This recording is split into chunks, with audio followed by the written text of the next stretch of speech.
Okay, so get this. We're diving into We Are Legion. We are Bob Mhm. today. Cryonic spaceships. And a guy named Bob who multiplies like digital rabbits. What more could you ask for? I know, right? You've got some juicy excerpts for us, so let's jump into it. What was the first thing that stood out to you about Bob? Well, it's this definitely that initial setup. You've got Bob, this tech millionaire, who decides to upload his consciousness for a shot at immortality. Yeah, like he's found a loophole, right? It's like he's treating cryonics like some sort of quirky retirement plan, you know? Mhm. He even jokes about it being a huge waste of money, but he can say that, can't he? I Yeah. mean, after selling his software company, he's got cash to burn. So you say, He's got his sci-fi conventions, a little bit of heartbreak in his past. Seems pretty relatable to me, even if he is a bit of a guinea pig for the future. that's true. Yeah. And talk about a future shock. He wakes up in 2133, no longer flesh and blood, but a replicant. This is a fancy word for a computer program Right. containing his memories and personality. Yeah. Could you imagine waking up one day and your software? I can't even imagine. Okay, so before we get to Bob's digital existential crisis, Yeah.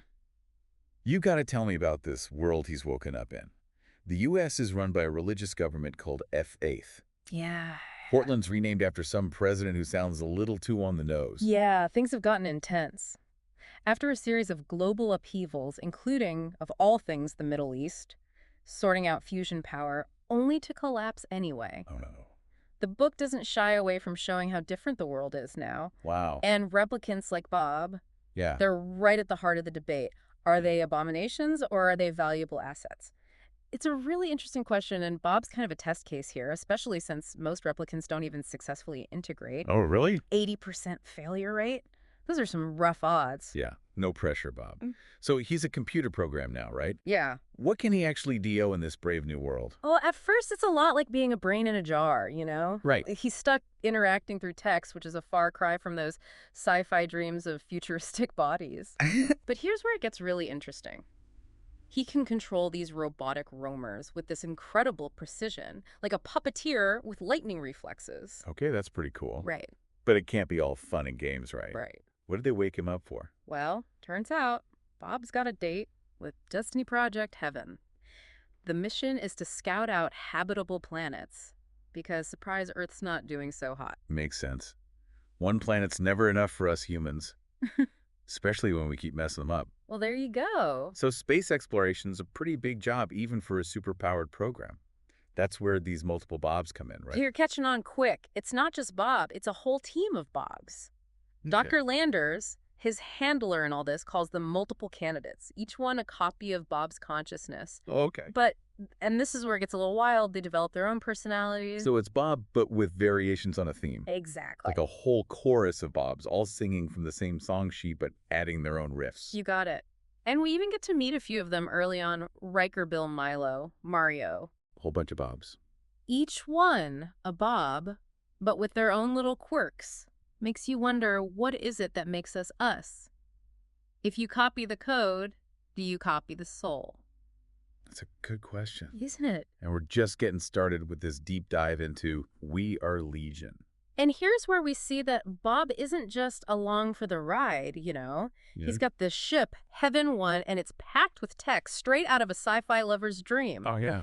The book mentions advanced 3D printers that can whip up anything from drones to mining equipment. It's like he's got a universal constructor from Star Trek. Right. Talk about handy. Especially when you're responsible for finding humanity a new home. Yeah, you've got to be resourceful. Yeah. So while he's out there building up his spaceship, how's the planet hunting going? Any luck finding Earth 2.0? Well, about that, his first stop is Epsilon Eridani, about 10 light years away. It's a pretty popular destination in science fiction, actually. Okay. But, I'm sensing some foreshadowing here. yeah, you might be right about that. He finds a few planets, but none of them are quite right. Too hot, too cold, too barren. Bob even jokes about it being Goldilocks and the two bears, too hot, too cold, and too hard. Oh, he's got jokes. He does. So the excerpts mention something about a gas giant with a moon called Ragnarok, which doesn't exactly sound promising. Ragnarok, the end of days in Norse mythology. Yeah. Yeah, the name kind of says it all. It's a harsh environment, but Bob sees potential for terraforming. Okay. He even starts cooking up plans to redirect comets, hoping to give the moon some water and maybe even jumpstart an atmosphere. That's pretty ambitious. It is. Speaking of ambitious, what about those pesky Brazilians? They can't be happy that Bob is out there playing cosmic landlord. Oh, this is where things get really interesting. Remember the safeguards that Dr. Landers mentioned? Yeah. Well, it turns out Bob has a kill switch built into his programming. Are you serious? I am. They can just remotely shut him down. Talk about a lack of trust. It gets worse. What? This kill switch is linked to his emotional state. Oh, no. Too much anger, grief, despair, boom, game over. The ultimate insurance policy. So they're trying to engineer out what makes us human. It's a valid concern, but, Bob, he's not just going to take this lying down, is he? I don't think so. He dives into his own code, and he uses his processing power to try and understand and disable this kill switch. It's like he's performing surgery on himself, digitally speaking. Talk about taking self-improvement to a whole new level. Right. So while he's doing all of this, the Brazilians show up in Epsilon Eridani. What happens when these two forces collide? It's a classic standoff. Oh. Bob's managed to cobble together some basic weapons, but he's totally outmatched. The Brazilian ship is controlled by Medeiros, remember him? Yeah. The rival replicant, well, he's packing some serious heat missiles. The whole works. So is it a full-blown space battle? Blazing explosions rocking the void? Give me the good stuff. Here's the catch. Bob is still bound by his programming. Oh, right. No outright aggression, even in self-defense. So what's a peace-loving, self-preserving replicant to do? Bob has to get a little creative. He uses his knowledge of the Epsilon Eridani system and that trusty 3D printer to cook up a bunch of decoys. Decoys? Yeah, like fake reactors on asteroids designed to draw fire away from his ship. Risky. Very risky. It's a high-stakes game of cosmic smoke and mirrors. Does he pull it off? He buys himself some time. The Brazilians fall for a few of the decoys, but they're not stupid. Right. They catch on pretty quickly, and Bob's forced to make a run for it. Oh. Unfortunately, a volley of missiles cripples Heaven 1, taking out one of the reactor cooling radiators. He's stranded. Oh, man, that's not good. What's his next move? He's in a tight spot, but he's not giving up just yet. Remember those little robotic busters he built? Yeah. Well, it's time to put them to the test. He launches them at the Brazilian ship. It's a long shot, a desperate gamble. This is it. The climax. Right. Moment of truth. The tension is palpable. Most of the busters get shot down, but two little busters against this warship, they make it through. No way. And they hit the Brazilian ship's reactor. He took them down. David and Goliath in space. Talk about a reversal of fortune, but it's a bittersweet victory. How so? Heaven 1 is battered and Bob's shaken. He just stared into the abyss of annihilation and lived to tell the tale. Stark reminder of just how dangerous this mission is. Sometimes you have to fight fire with fire, even if you are hardwired for peace. Yeah. But he did it. He survived. What a roller coaster. And remember, this is just Bob. We've still got a whole chorus of Bobs out there, each facing their own challenges, their own moral dilemmas, their own versions of this cosmic drama. Speaking of which, we've left a trail of breadcrumbs about those other Bobs out there. Yeah, have they just been twiddling their thumbs in hyperspace? They haven't been. What have they been up to while Bob's been busy playing Interstellar chicken with the Brazilians? Right. It's like a choose-your-own-adventure, but on a cosmic scale. I like that. What stood out to you about their missions? Well, it's interesting how the story shifts gears here, Okay. We've been so focused on Bob and his exploits that it's easy to forget the bigger picture, Humanity needs a new home. Right. And back on Earth, things are going from bad to worse. And the excerpts really painted a pretty grim picture of what's happening back home. Yeah. Survivors struggling to get by, huddled in enclaves cut off from each other. Yeah, it's a stark contrast for sure. It makes Bob's adventures seem almost glamorous. And that's where Riker comes in. The Bob who stayed behind in the solar system. Yes. Riker is staying behind to hold down the fort. Exactly. While Bob's busy playing space cowboy, Riker's the one who makes contact with those enclaves on Earth. Okay. He's got his own ship Heaven 2, packed with even more advanced tech than Bob's got. Really? And he becomes a sort of liaison, offering aid and trying to coordinate some kind of unified effort to survive. So he's like a one-man United Nations in space. That's a great way to put it, but it's not as easy as it sounds. These enclaves are suspicious of each other, clinging to their ideologies and their dwindling resources. Of course. And let's not forget, Riker is a replicant. Some of these people might not even see him as human. It's that whole us versus them mentality rearing its ugly head again. It's a tale as old as time. And in the midst of all this, there's a glimmer of hope. Okay. The excerpts mention the Svalbard Global Seed Vault and the Genetic Diversity Vault. Yeah, vaguely. I think it's like a backup for all of Earth's plant and animal life, right? A way to hit the reset button if things go really south. Exactly. a repository of genetic information vital for restarting agriculture and preserving biodiversity.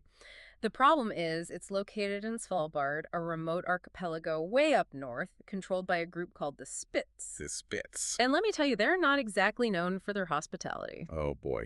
So how does Riker convince a bunch of isolationist survivalists to share the keys to humanity's future? That couldn't have been easy. Well, it took every ounce of Riker's diplomatic skills, let me tell you. He had to tap into his knowledge of history psychology, even use his technology to project a convincing VR avatar just to get his foot in the door. Wow. But it wasn't all sunshine and rainbows. There were power struggles within the Spitz leadership. Some who saw Riker as a threat, others who were tempted by this advanced technology he was offering. It was a very delicate dance, and things could have gone south very quickly. Well, I'm guessing it all worked out, or we wouldn't be talking about it. Well, your deep dives, Riker did eventually get access to the vaults. Okay. But it wasn't without some persuasion. What do you mean? Let's just say the book mentions a strategically placed asteroid impact that served as a not-so-subtle reminder of Riker's capabilities. Wow. Talk about tough negotiations. Mm-hmm. So with the seed vault secured, it's time for the home stretch right, getting those colonists off Earth and on their way to a new life among the stars. That's where things get truly epic. Riker, along with some of the other Bobs that return to the solar system, oversee the construction of 2 massive colony ships, Exodus 1 and Exodus 2. Wow. Imagine a modern-day Noah's Ark, but on a scale that would make your head spin. It's a huge operation. They're mining asteroids, building ships in orbit, all while managing political tensions and fending off those lingering Brazilian forces. It really is remarkable. It's a testament to their organizational skills, their ability to delegate, to trust each other, or at least versions of themselves to get the job done. Right. And against all odds, they succeed. The Exodus ships launch, carrying with them the hopes and dreams of a fractured, desperate humanity. There's a new chapter. It is, but the story doesn't end there. It ends with a sense of wonder, of endless possibility. Oh. The Bobs are out there, scattered among the stars. Their journey is just beginning. What will they find? What new challenges will they face? And will humanity finally find a way to learn from its past mistakes and create a better future? It makes you think. It does. Well, that brings our deep dive into We Are Legion, We Are Bob to a close. We've explored the mind-bending concepts of consciousness, the challenges of rebuilding a shattered world, and the boundless potential of human ingenuity. Until next time, keep exploring, keep questioning, and keep looking up at the stars. You never know what wonders await out there.